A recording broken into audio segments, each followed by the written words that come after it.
जय गुरुदेव। जय गुरुदेव। नाम प्रभु का पावन नाम। जय गुरुदेव। परम संत बाबा जय गुरुदेव जी महाराज सत्संग सुनाते हुए शाकाहारी सदाचारी बाल संघ पत्रिका के द्वारा बताए, जब सूरत का उद्धार सतलोक से हुआ और यहाँ तत्वों में लाई गई, तो मनुष्य रूपी खोल में दोनों आँखों के पीछे बैठा दी गई। इसका संबंध जड़ से भी है और चेतन से भी है।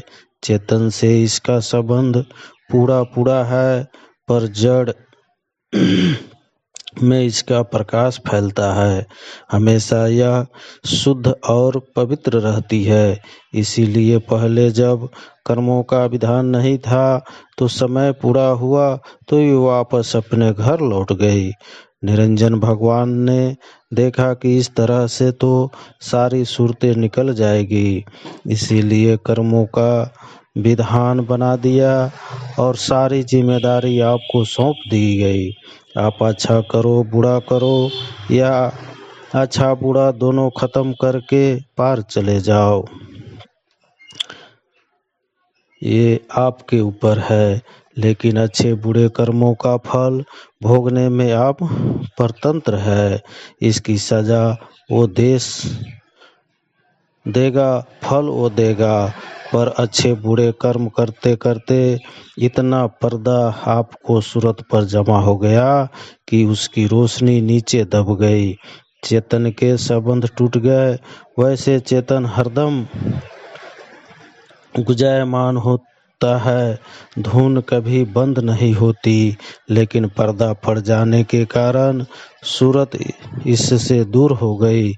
अगर पर्दा हट जाए तो स्वर्ग आँखों के सामने है। पर्दा होने के कारण वह लाखों करोड़ों कोस दूर है।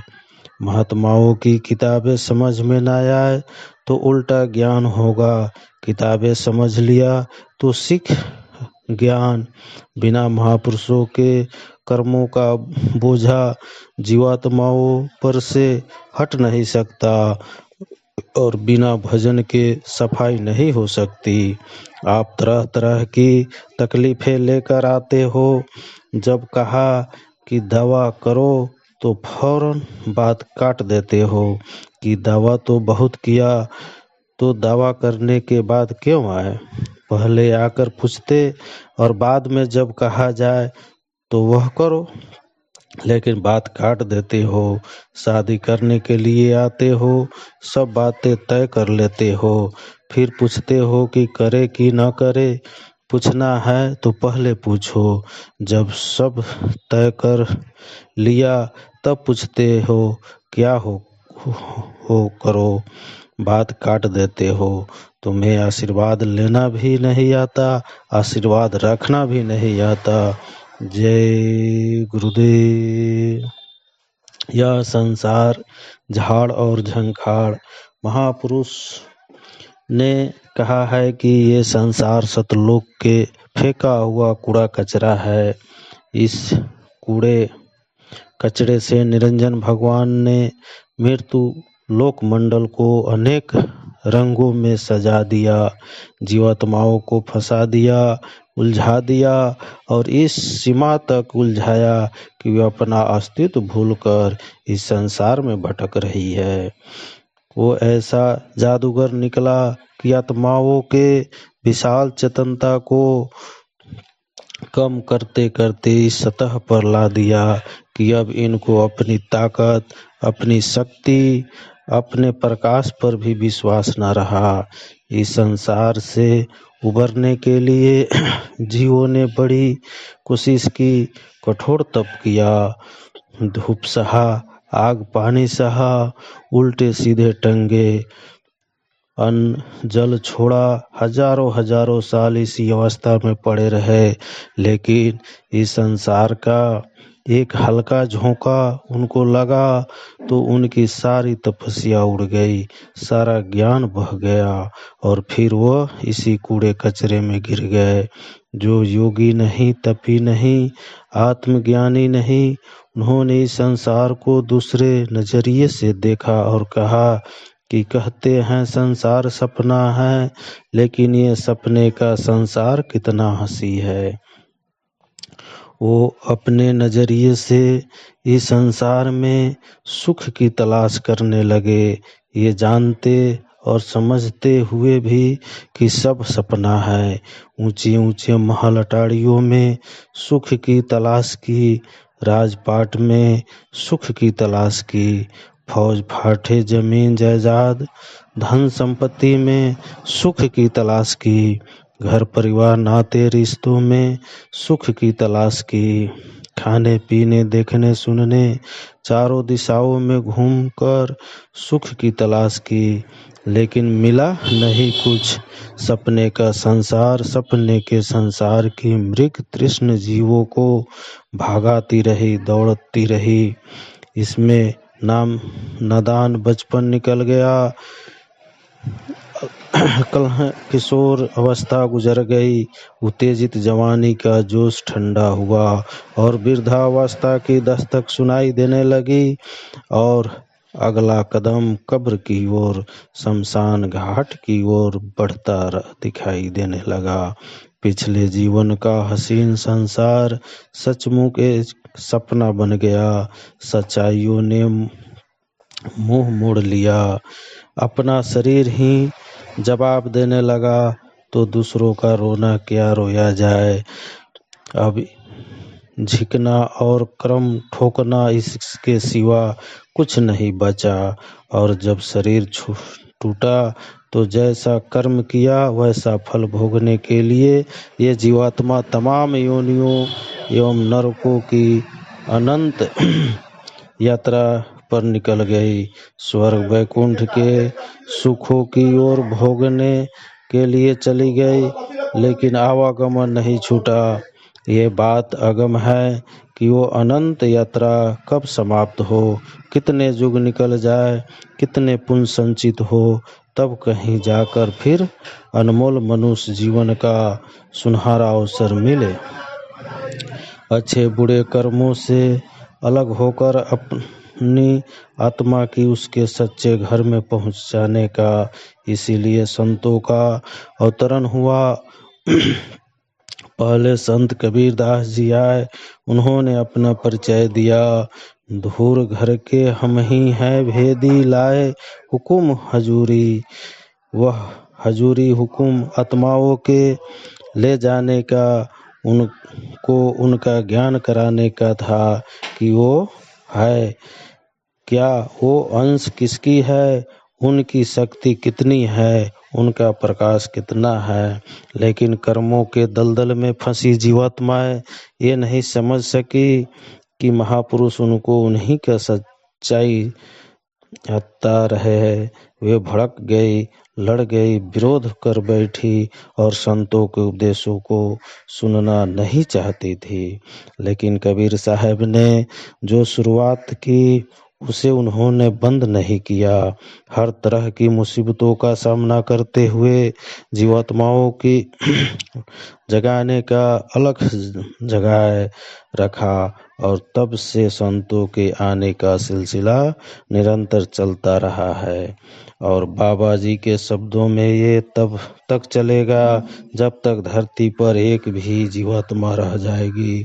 संतों ने बड़ी मेहनत की, जो उनके शरणागत हुए उनको पार किया, जो नहीं हुए उन पर अपने संस्कार डाले और अपने सच्चे घर पहुंचने की प्रेरणा दी।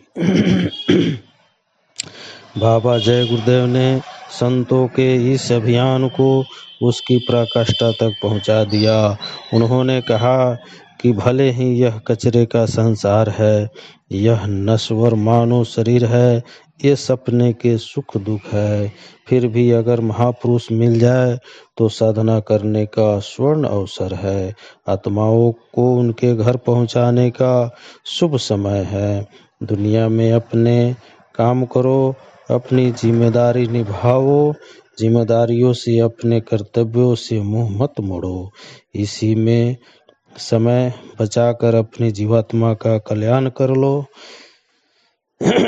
एक तो अनमोल मानव शरीर मिला, दूसरे कलयुग की सरल साधना मिली, तीसरे महापुरुष की अपार दया मिल रही है।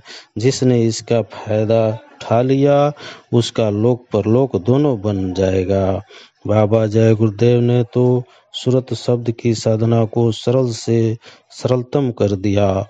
जब समय मिले 10 मिनट, 20 मिनट, आधा घंटा, 1 घंटा निकाल कर सुमरन कर ले, ध्यान भजन कर ले।